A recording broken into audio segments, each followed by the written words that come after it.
احتشام صاحب، آپ کیا کہیں گے صورتحال پر؟ دیکھیں افشین، بڑے خوبصورت طریقے سے لغاری صاحب نے میرا خیال ہے جس کو کہتے ہیں دریا کو کوزے میں بند کر دیا کہ بھی اگر ایک ایشو ہے آپ کا اور ایک آپ کا عدالتی نظام ہے وہ ڈیفیکٹو ہے، وہی کرمنل جسٹس سسٹم 1935 کا لے کے ہم چلے ہوئے ہیں۔ ہر جگہ پہ ہم دیکھتے ہیں کہ وہ آج کیوں کہتے ہیں 134 سے 140ویں نمبر پہ ہماری عدلیہ آ گئی، بڑے بڑے فیصلے ہوتے نہیں ہیں، ڈیلے ہوتی ہیں چیزیں، کوئی پولیٹیکل اس میں وجوہات بنتی ہیں، کچھ ایڈمنسٹریٹو ایشوز ہوتے ہیں، پھر اداروں کے درمیان تنازعات چل رہے ہوتے ہیں۔ لیکن اس سارے معاملے کو اس طرح میرا خیال ہے دیکھنا چاہیے افشین کے تفصیلات تو لغاری صاحب نے بتا دی، جو میرے علم میں جو بات آئی ہے، جو ایک لیٹسٹ میں خبر کے طور پہ بھی اس میں بات کروں گا، بتاؤں گا آپ کو۔ دیکھیں اب یہ 9 مئی کے آج جو پھر فارمیشن کمانڈر نے جتنے زبردست طریقے سے پیغام دیا، 2 پیغام، ایک تو ہے کہ جی 9 مئی کے جو کردار ہیں ان کو آپ کیفر کردار تک کیوں نہیں پہنچاتے، عدالتوں کو کہا گیا ہے۔ اب ظاہر ہے عدالتوں میں بھی ایشوز ہیں، جو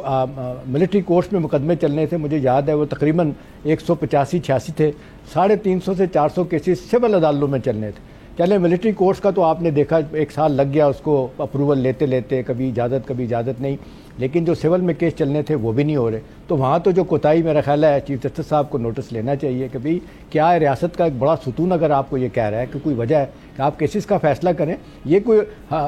میجسٹریٹ آپ کے تو کوئی میجر اور کرنل تو نہیں بیٹھے ہوں گے نا، آپ کے سول جج ہوں گے یا ایڈیشنل سیشن جج ہوں گے، ہائی کورٹ کے اور سپریم کورٹ کے لوگ ہیں، آپ بٹھائیں فیصلہ کریں اور جو آپ سمجھتے ہیں کہ جو صحیح فیصلہ وہ ہو جائے۔ تو یہ مسلسل ایک اذیت سے قوم بھی گزر رہی ہے، ادارے بھی گزر رہے ہیں، ہر چیز آ کے رک گئی ہے 9 مئی کے حوالے سے۔ کہا جاتا تھا کہ جی 8 فروری کے الیکشن کے بعد چیزیں ٹھیک ہو جائیں گی، وہ نہیں ہو رہی۔ دیکھیں آج مجھے ایک لیٹسٹ چیز پتہ چل رہی ہے جو خبر کے طور پہ کہ 2 لوگ پھر متحرک ہوئے ہیں۔ محمد علی درانی انفارمیشن منسٹر سابق رہے ہیں اور ایک نام ہے حمید کدوائی صاحب، بینکر بھی رہے ہیں، بیوروکریٹس بھی رہے ہیں۔ کہا جا رہا ہے کہ ان کے ذریعے پیغام رسانی ہو رہی ہے، وہ دونوں طرف جا رہے ہیں، پی ٹی آئی لوگوں کی طرف بھی جا رہے ہیں، اسٹیبلشمنٹ کے لوگوں کی طرف جا رہے ہیں۔ اب خبر وردی بات اس میں یہ ہے کہ جو محمد علی درانی صاحب کا شکوہ نظر آ رہا ہے کہ جب ان کے پاس جاتے ہیں وہ مانتے ہیں پرائیویٹلی اس بات کو کہ 9 مئی نہیں ہونا چاہیے تھا، لغاری صاحب یہ غلط ہوا، لیکن مسئلہ یہ ہے کہ اس کو ہم واپس کیسے لیں، ہمارا ووٹ بینک بلیڈ کرے گا، پولیٹیکل کیپٹل خراب ہوگا۔ بھئی لیڈر جو ہے نا وہ تو اس کو تو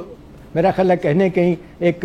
لائن لینی چاہیے اسٹرانگ قسم کی کہ اپنے لوگ اگر آپ کو اس نہج پہ آپ لے گئے کہ ان کو واپس لانا مشکل ہے تو آپ کہہ دیں کہ جی غلط ہوا، نہیں ہونا چاہیے۔ دبے الفاظ میں مذمت بھی کرتے رہے ہیں، کبھی کہتے ہیں ہمارا سے تعلق نہیں، اور پھر ایک دم بام شیل گراتے ہیں ڈیلی ٹیلی گراف میں آرٹیکل لکھ کے کہ نہیں یہ تو فالس فلیگ آپریشن تھا۔ پھر دوبارہ سے آپ نے دیکھا اپنا اکانومسٹ میں ابھی ریسنٹلی ڈیلی ٹیلی گراف میں جو باتیں کی ہیں وہ بھی اس طرح کی ملتی جلتے ہیں۔ اب ان کے لوگوں نے ایک اور کہانی سنانی شروع کر دیا، پھر وہ کہتے ہیں کہ جی یہ سازش ہمارے خلاف ہوئی، ہمارے خلاف سازش ہوئی تھی اور یہ کسی نے ہم سے کام کروایا تھا۔ دیکھیں آخری بات میں بتاؤں، اس وقت بہترین طریقہ یہ ہے کہ اس غلطی کو اپنے انڈو کر لیں۔ کوئی آپ کو نہیں کہہ رہا کہ مانگے 2 لاکھ کے معافی مانگے، دیکھیں نا اس کو نقصان ان کو کتنا ہو رہا ہے، سیاسی عمل سے وہ باہر ہو گئے ہیں، الیکشن جیت کے بھی الیکشن میں نہیں ہے، پارٹی کی تتر بتر ہو گئی ہے۔ جس انداز سے ایک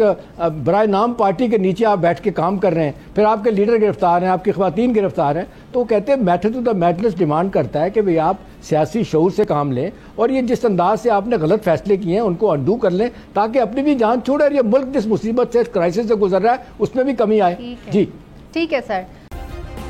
سبسکرائب کریں اور بیل دبائیں تاکہ کوئی خبر رہ نہ جائے۔